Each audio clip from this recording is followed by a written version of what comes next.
الله الرحمن الرحيم وقالوا لن تمسنا النار إلا أياما معدودة قل أتخذتم عند الله عهدا فلن يخلف الله عهده أم تقولون على الله ما لا تعلمون بلى من كسب سيئة وأحاطت به خطيئته فأولئك أصحاب النار هم فيها خالدون والذين آمنوا وعملوا الصالحات أولئك أصحاب الجنة هم فيها خالدون۔ ناصر صاحب اس آیت مبارکہ کا کیا معنی ہے؟ اعوذ باللہ من الشیطان الرجیم، بسم اللہ الرحمن الرحیم۔ پہلے تو معنی آپ دیکھ لیں تو ترجمہ اس کا ہم بیان کر لیتے ہیں۔ وقالو، اور یہودیوں نے کہا یا اہل کتاب نے کہا، کیونکہ یہاں پہ بنی اسرائیل کا تذکرہ ہے تو ہم کہیں گے کہ بنی اسرائیل نے کہا، یا وہ کہتے ہیں لن تمسنا النار، ہمیں آگ نہیں چھوئے گی، الا ایام معدودہ، سوائے چند دنوں کے، یعنی اگر ہم جہنم میں گئے بھی تو ہم تھوڑے سے دن رہیں گے۔ قل اتخذتم عند اللہ عہدا، قل اتخذتم، کیا تم نے لے لیا ہے، عند اللہ، اللہ سے، عہدا، کوئی وعدہ، فلن یخلف اللہ عہدہ، کہ فلن یخلف، نہیں خلاف ورزی نہیں کرے گا، لن یخلف اللہ، اللہ خلاف ورزی نہیں کرے گا اپنے وعدے کی، عہدہ، اپنے وعدے کی، یعنی کیا تم نے اللہ سے کوئی ایسا وعدہ لے لیا جس کے بارے میں تمہیں یقین ہے کہ اللہ اس وعدے کی خلاف ورزی نہیں کرے گا؟ ام تقولون علی اللہ ما لا تعلمون، یا پھر اگر تم نے کوئی عہد نہیں لیا تو پھر اس کا مطلب یہ ہے کہ یہ ایک ایسی بات تم کہہ رہے ہو جس کے بارے میں تمہیں کوئی علم نہیں ہے، یعنی اللہ کے ارادے کے بارے میں کسی کو کیا علم ہے کہ اللہ تعالیٰ کیا ارادہ فرماتا ہے، تو تم ایک ایسی بات کہہ رہے ہو۔ اچھا، بلا من کسب سیئۃ واحاطت بہ خطیئتہ فاولئک اصحاب النار۔ اچھا، اب فرمایا کہ بلکہ ہرگز نہیں، تمہارا جو دعویٰ ہے وہ غلط ہے، بلکہ حالت یہ ہے کہ جس نے کسب سیئۃ، جس نے گناہ کیا، واحاطت بہ خطیئتہ، اور پھر کیا ہوا کہ اب اس کے احاطت بہ خطیئتہ، یہ ایک محاورہ ہے بنیادی طور پہ عرب کا، تو محاورے کے ترجمے ذرا مختلف ٹائپ سے ہوتے ہیں، ویسے اس کا معنی ہے کہ اور اس کی خطا نے اس کو گھیر لیا، ٹھیک ہے، لیکن اس کا ترجمہ یہ بھی ہو سکتا ہے کہ جس نے برائی کی اور پھر یہ ہوا کہ اس کی برائی اسے لے ڈوبی، ٹھیک ہے، یا اس کی برائی نے اسے غرق کر دیا، فاولئک اصحاب النار، پس وہی لوگ جہنمی ہیں، اصحاب النار آگ والے ہیں، پس وہی لوگ، فاولئک، پس وہی لوگ آگ میں رہنے والے ہیں، اور مدت کیا ہے آگ میں رہنے کی، ہم فیہا خالدون، وہ اس میں ہمیشہ ہمیشہ رہیں گے۔ یہ جو تم وعدہ لے رہے ہو، یہ جو تم اپنی مرضی سے دعوے کر رہے ہو نا کہ ہم تو تھوڑے سے دن رہیں گے اور پھر اس کے بعد کھیل ختم، یہ بات نہیں، ہم فیہا خالدون، اس میں ہمیشہ رہیں گے۔ والذین آمنوا وعملوا الصالحات اولئک اصحاب الجنت ہم فیہا خالدون، والذین آمنوا، اور وہ لوگ جو ایمان لائے، وعملوا الصالحات، اور نیک کام کیے، اولئک اصحاب الجنت، وہی لوگ ہیں جو جنت میں رہنے والے ہیں یا جنت میں رہیں گے، ہم فیہا خالدون، اور وہ جنتی جنت میں ہمیشہ ہمیشہ رہیں گے۔ تو یہ جو تمہارا دعویٰ ہے کہ ہم تھوڑے دن جہنم میں رہیں گے، یہ دعویٰ تمہارا غلط ہے، جو آگ میں ہوگا وہ ہمیشہ رہے گا، جو جنت میں ہوگا وہ بھی ہمیشہ رہے گا، تو یہ اس کا ترجمہ ہے۔ جی، تو اب اس کی تھوڑی سی تشریح بیان فرما دیں، اس کی تشریح میں کیا کیا آئے گا؟ تشریح اصل میں یہ ہے کہ مختلف موقعوں پہ نا یہودیوں نے نبی پاک صاحب العلاق علیہ الصلوۃ والسلام کی ذات عالیہ کے ساتھ بحث و تمہیز کی کوشش کی، صحیح، تو اس بحث و تمہیز میں وہ اپنی بات کو ثابت نہیں کر سکے۔ مثلا ایک وفد آیا نجران سے، وہ عیسائیوں کا وفد تھا، وہ یہودیوں کا نہیں تھا، عیسائیوں کا تھا، مگر اس وفد کے ساتھ نبی پاک علیہ السلام کا مناظرہ ہوا، اور انہوں نے نبی پاک علیہ السلام نے ان سے فرمایا کہ اسلام قبول کر لو، تو انہوں نے کہا کہ ہم پہلے ہی اسلام قبول کر چکے ہیں، یعنی عیسائیت دین حق ہے، ہم پہلے ہی دین حق قبول کر چکے ہیں، تو ہمیں آپ کے دین کی ضرورت نہیں ہے۔ تو نبی کریم علیہ السلام نے فرمایا کہ عیسائیت دین حق کیسے ہو سکتی ہے جبکہ تم عیسیٰ علیہ السلام کو خدا کا بیٹا کہتے ہو؟ تو یہ بات جب آگے بڑھی اور مزید انہوں نے کچھ گفتگو کی، مثلا انہوں نے نبی پاک علیہ السلام سے پوچھا کہ کیا آپ عیسیٰ علیہ السلام کو خدا کا بیٹا اگر آپ نہیں مانتے تو اس کی دلیل کیا ہے؟ تو پھر نبی پاک علیہ السلام نے فرمایا کیا تم نہیں جانتے کہ بیٹا باپ کی طرح ہوتا؟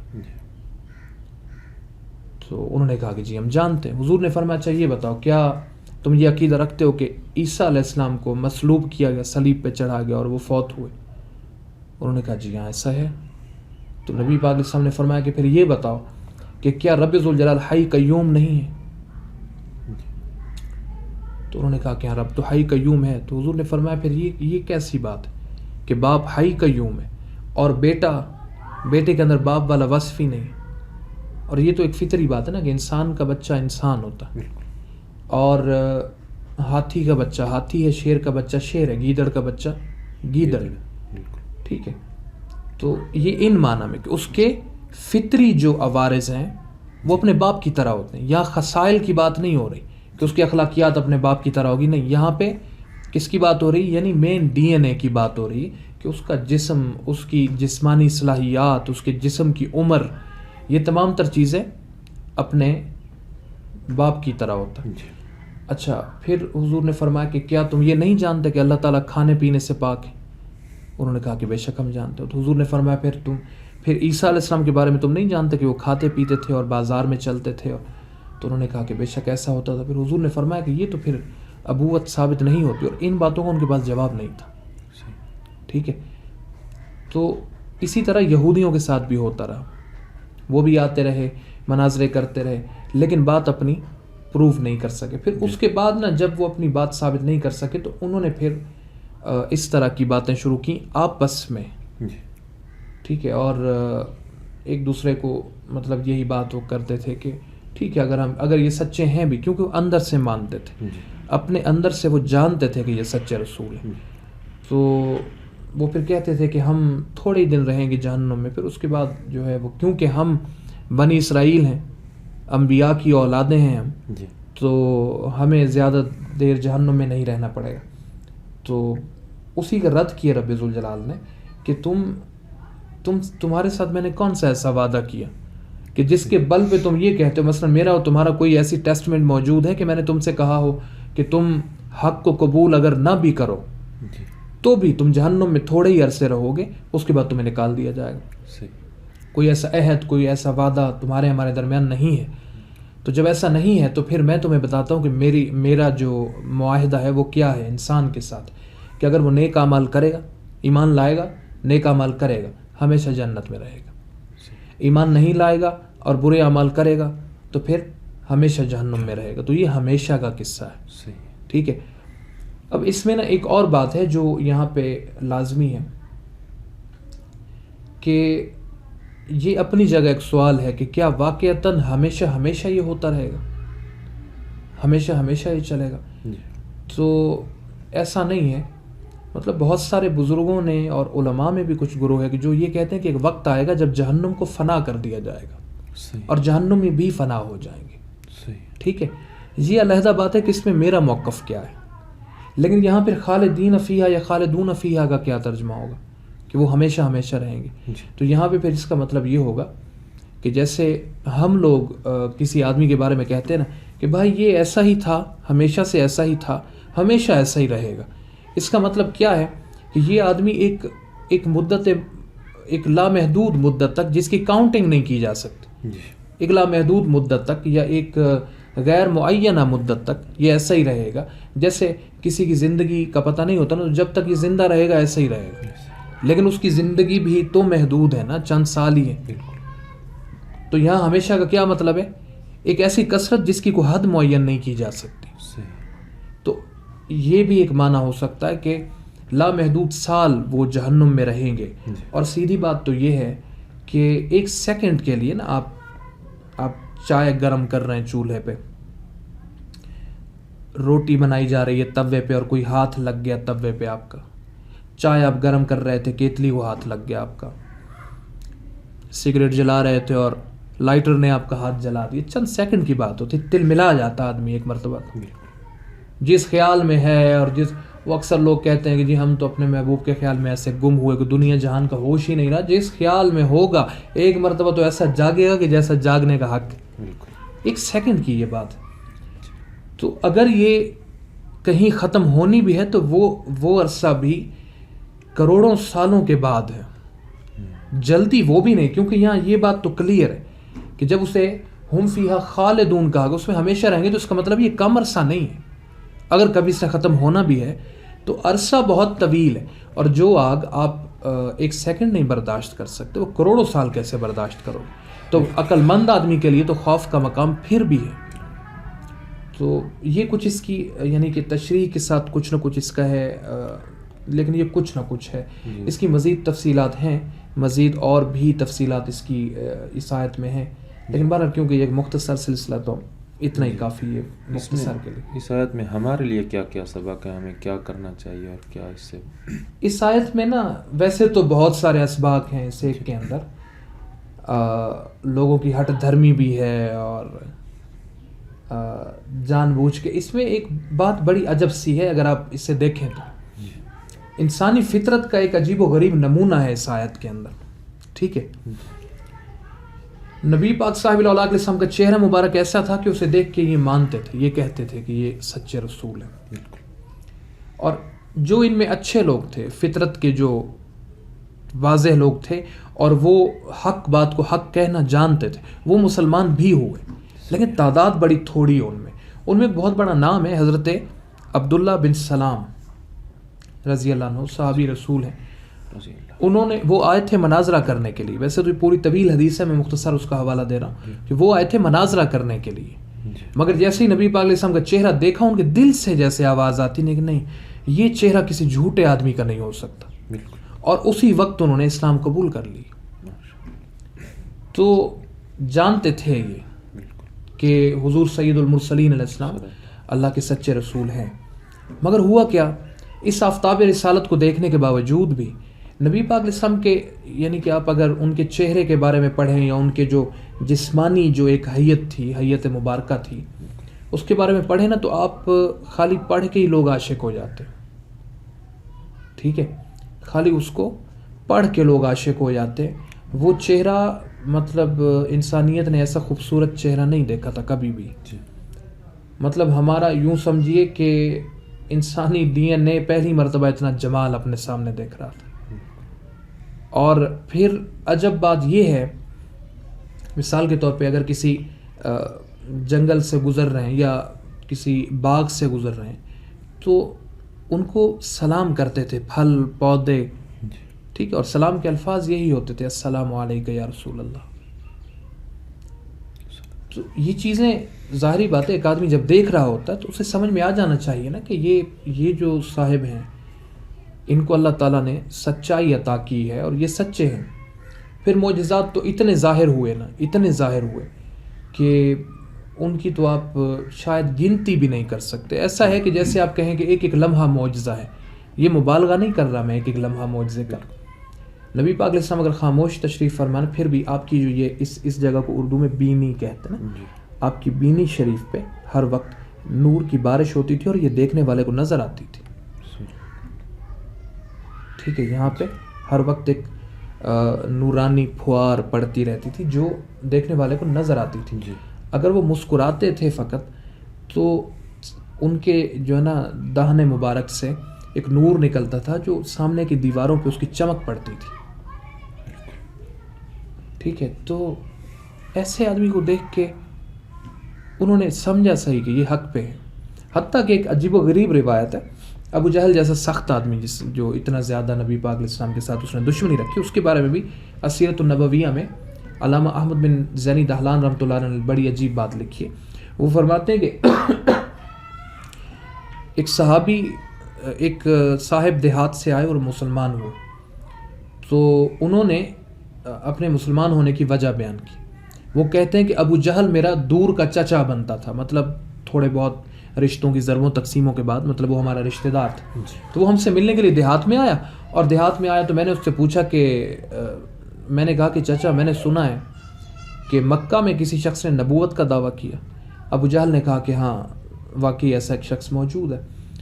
تو وہ کہتے ہیں کہ میں نے اس سے کہا کہ کیا وہ سچا ہے یا جھوٹا؟ ابو جہل نے کہا کہ وہ سچا نبی ہے۔ تو وہ صحابی کہتے ہیں کہ میں نے پوچھا کہ چچا میں نے تو سنا ہے کہ آپ ہی سب سے زیادہ مخالفت کر رہے ہیں اس کی۔ تو ابو جہل نے کہا کہ بیٹے وہ نبی تو سچا ہے، لیکن مسئلہ یہ ہے کہ پہلے ہی وہ نبی ہے بنی ہاشم سے، پہلے ہی کعبۃ اللہ کی جن چیزوں سے عرب میں سرداری دی جاتی تھی وہ تھی کعبۃ اللہ کی خدمت، تو کعبۃ اللہ کی خدمت کے 4 عہدے پہلے ہی بنی ہاشم کے پاس ہیں۔ اب اگر ہم ان کو نبی مانیں گے تو سرداری ساری بنی ہاشم میں چلی جائے گی، تو پھر ہماری سرداری کہاں جائے گی؟ تو اس لیے ہم اس کی مخالفت کر رہے ہیں۔ اب یہ دیکھو، یہ لوگ ہیں، یہ مانتے تھے نبی پاک صاحب العلیٰ علیہ السلام کو کہ وہ سچے نبی، اور بہت سارے شواہد ہیں، مطلب کیونکہ یہ ایک مختصر سلسلہ تو ہم اتنا زیادہ طویل گفتگو نہیں کر سکتے، بہت شواہد ہیں، کیونکہ یہ سب لوگ مانتے تھے، اپنے اندر سے جانتے تھے کہ یہ اللہ کے سچے رسول ہیں، پر ہر ایک، کوئی اپنے لالچ کے چکر میں، کوئی اپنے نسب کے چکر میں، یہ نسب بنی اسرائیل کا مسئلہ نسب تھا، تو اپنے نسب کے چکر میں، قوم کے چکر میں لوگوں نے کیا کیا؟ انکار کیا۔ یہ چیز دیکھیں اور اس کو سمجھیں کہ قرآن ہمارے سامنے ایک تصویر رکھ رہا ہے ایسے لوگوں کی کہ جنہوں نے خود کو دھوکہ دیا اپنے دنیاوی مقاصد کی خاطر، ٹھیک ہے، انہوں نے حقانیت کا انکار کر دیا، پھر جب کوئی دلیل نہیں بن پائی اور کسی ذریعے سے اپنے باطل کو ثابت نہیں کر سکے تو پھر بھی مانا نہیں، بلکہ اپنے آپ کو جھوٹے دلاسے دینے کی کوشش کی، اچھا چلو یار ہم جہنم میں ہی جائیں گے نا، تو خیر ٹھیک ہے کچھ سال رہیں گے پھر اس کے بعد ہمیں نجات مل جائے گی۔ یہ نفس کا پیٹرن ہے نا، ٹھیک ہے، یہ آپ کو مطلب ہمیشہ دھوکے میں رکھنے کی کوشش۔ ان کو یہ دھوکہ دیا کہ اچھا چلو یار خیر ہے کوئی مسئلہ نہیں، ہمیں کیا دھوکہ دیتا ہے، ہمیں یار کوئی مسئلہ نہیں ہے، ہم مسلمان ہیں بس، ہم تو بخشے ہوئے ہیں، ہم جو بھی کریں بخشے ہوئے ہیں۔ اور یہاں تو قرآن کیا فرما رہا ہے؟ یہاں تو قرآن یہ نہیں فرما رہا کہ تم بخشے ہوئے ہو، اللہ یہ فرما رہا ہے والذین آمنوا، جو لوگ ایمان لائے، اگلی قید ہے وعملوا الصالحات، اور نیک کام کیے، اولئک، یہ لوگ جو ہے نا اصحاب الجنت، یہ جنت والے ہیں۔ والذین آمنوا کے ساتھ عملوا الصالحات کی شرط ہے، نیک کام کیے تو، ٹھیک ہے، تو یہ یعنی کہ یہ حساب کی بات ہے، یہ کس کی ہے؟ یہ حساب کی بات ہے، فضل کی بات نہیں ہے۔ فضل اللہ کا بالکل عمیم ہے، مطلب وہ تو بہت زیادہ ہے، بے انتہا ہے، بے شک وہ خود چاہے تو مطلب گناہگار سے گناہگار ترین آدمی کو جنت میں بھیج دے، کیونکہ وہ مالک بھی ہے، ٹھیک ہے نا، قرآن میں ہم پڑھتے ہیں مالک یوم الدین۔ تو اب یہ کمرہ ہے، اس میں موجود بہت ساری چیزوں کا اگر میں مالک ہوں تو میری مرضی ہے نا کہ یہ فلاں چیز میں نے ادھر رکھ دی اور ادھر رکھ دی، تو مجھے جو مناسب لگے گا میں کروں گا، کیونکہ میں یہاں موجود چیزوں کا مالک ہوں، ٹھیک ہے نا، تو وہ تو مالک ہے، مخلوق کا مالک ہے، تو اس کا فضل بھی بہت زیادہ ہے، وہ اگر چاہے تو ایک علیحدہ بات، لیکن ہمیں اس میں اس لیے نہیں رہنا چاہیے کہ کہتے ہیں نا آپ کا ہوم ورک کمپلیٹ ہونا چاہیے، ٹھیک ہے نا، اگر آپ آخرت پہ یقین رکھتے ہیں، اگر آپ یہ مانتے ہیں کہ میں نے اس رب کی بارگاہ میں حاضر ہونا ہے، تو پھر آپ کا ہوم ورک کمپلیٹ ہونا چاہیے۔ اور یہ نفس اسی طرح ہمیں دھوکے دیتا ہے، یہ بھی ایک نفس کا دھوکہ ظاہر کیا گیا اس میں، کہ ان کے نفس نے ان کو دھوکہ دینے کی کوشش کی کہ اچھا چلو یار 4 دن جہنم میں جلیں گے، اس سے زیادہ ہمارا کیا ہوگا۔ یہ بھی ایک نفس کا دھوکہ تھا اور اس میں وہ آ بھی گئے، پھر اللہ تعالیٰ نے اس کا رد بھی کیا۔ اور اسی طرح دیکھا جائے تو یہ خطاب ہماری طرف بھی ہے نا، کہ ہم جو کہتے ہیں نا ہم تو مسلمان ہیں یار بس جنت میں جائیں گے کوئی مسئلہ نہیں، ان کے بارے میں فرمایا کہ جو لوگ تمہارے پاس کوئی عہد نہیں ہے، اور کیا آپ کے پاس ہے کوئی ایسا لکھا ہوا وثیقہ جس میں لکھا ہو کہ بھائی تم اب جنتی ہو، جو چاہو کرو؟ نہیں، میرے پاس نہیں ہے، جتنے بھی لوگ دنیا میں موجود ہیں کسی کے پاس ہے نہیں۔ تو جس طرح وہ قول یہ وہاں پہ یہودیوں کے ساتھ ہے نا کہ یہ جو تم کہہ رہے ہو کہ ہم جہنم میں تھوڑا عرصہ رہیں گے، ٹھیک ہے، قل اتخذتم عند اللہ عہدا، کیا اللہ کی طرف سے تمہارے پاس کوئی لکھا ہوا وثیقہ موجود ہے، کوئی عہد اللہ نے تمہارے ساتھ کیا کہ تم یہ سمجھتے ہو کہ فلاں یخلف اللہ عہدہ، کہ ہمارے پاس کیونکہ عہد موجود ہے تو اللہ وعدے کی خلاف ورزی نہیں کرے گا،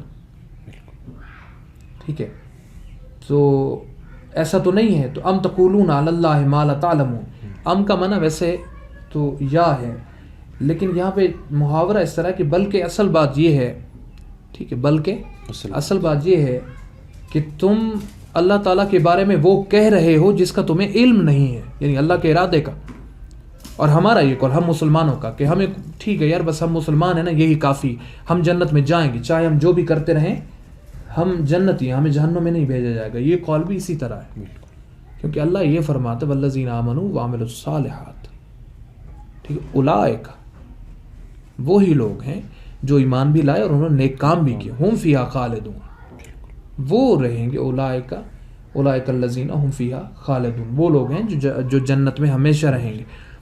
تو یہ قید ہمیں سمجھنی چاہیے اور ہمیں نفس کے دھوکے میں نہیں آنا چاہیے. دوسرا یہ ہے کہ ہمیں یہ سمجھنا چاہیے کہ ہمارے سامنے کئی مرتبہ ایسا ہوتا ہے کہ حق موجود ہوتا ہے، مگر ہم اپنے مخصوص معین کردہ مقاصد کی وجہ سے اس حق کو تسلیم نہیں کرتے. اور حق کا مطلب ہمیشہ کفر اور اسلام نہیں ہوتا، سچائی، ٹھیک ہے، حقانیت، سچائی. مثلا میں آپ کو ایک مثال دیتا ہوں کہ ایک آدمی ہے، وہ اپنے گھر میں بیٹھا ہے اور کسی وجہ سے اس کی اپنی بیوی کے ساتھ تکرار ہو گئی.